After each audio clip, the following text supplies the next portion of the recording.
ஆக்சுவலா வந்து big pass உடைய ஹிஸ்டரியிலேயே வந்து ஸ்கூல் டாஸ்க்க இவ்ளோ கேவலமா எடுத்துட்டு போனது இந்த சீசன் தான்.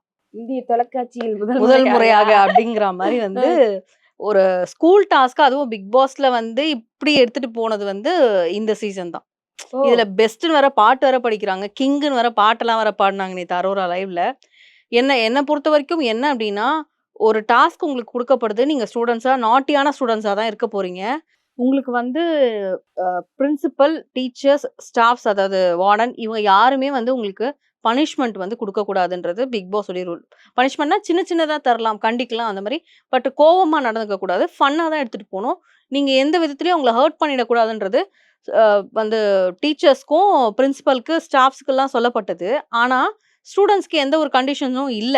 அதனால இவங்க என்ன நெனச்சுக்கிட்டாங்கன்னா, நம்பலாம் சிறகடிச்சு பறக்க போறோம் அப்படின்னு நெனச்சுட்டு, இந்த டாஸ்க்க அவங்கவங்களுடைய இதுல ஸ்டைல்ல கொண்டு போணும்னு சொல்லிட்டு கொண்டு போய் ஸ்டார்ட் பண்ணது எல்லாம் ஓகே. எப்பயுமே ஸ்டார்ட் பண்றது நல்லா தான் பண்றாங்க. ஃபினிஷிங் தான் அவங்ககிட்ட சரி இருக்க மாட்டேங்குது.